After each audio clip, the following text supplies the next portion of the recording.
गांव में एक बूढ़ी माता रहते थे। एक बेटा था, बेटे का भी विवाह हो चुका था।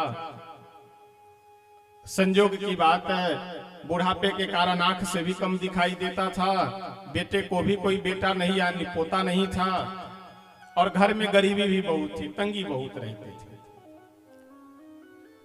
महात्मा के पास गई और महात्मा जी से बोले कि महाराज जी कोई उपाय बता दीजिए ताकि उनकी आराधना कर करके उन देवता के हम अपनी समस्या दूर कर ले। महात्मा जी बोले कि आशुतोष तो शंकर भगवान ही है, उन्हीं की उपासना करो। कुछ विधि विधान मंत्र बता दिए।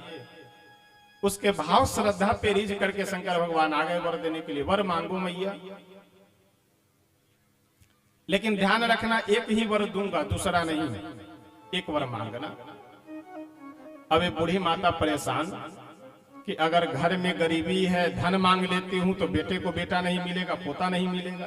पोता मांग लेती हूं तो गरीबी बनी हुई रहेगी, और आंख से दिखाई भी कम पड़ता है। अगर आंख की रोशनी मांग लेती हूं तो पोता भी नहीं मिलेगा, गरीबी भी नहीं जाएगी, क्या करें।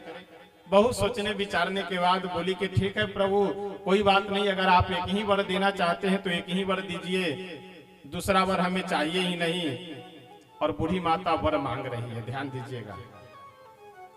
हे भोलेनाथ, मैं अपने आंखों से अपने पोते के हाथ में सोने की कटोरी में दूध भात खाते हुए देख लूं।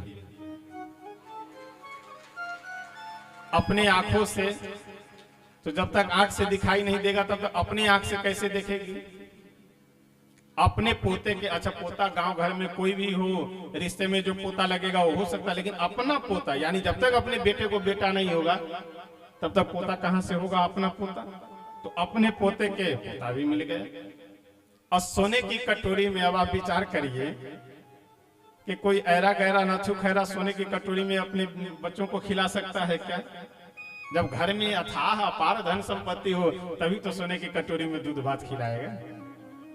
पोता भी मिल गया, आंख की रोशनी भी मिल गई, और धन भी मिल गया।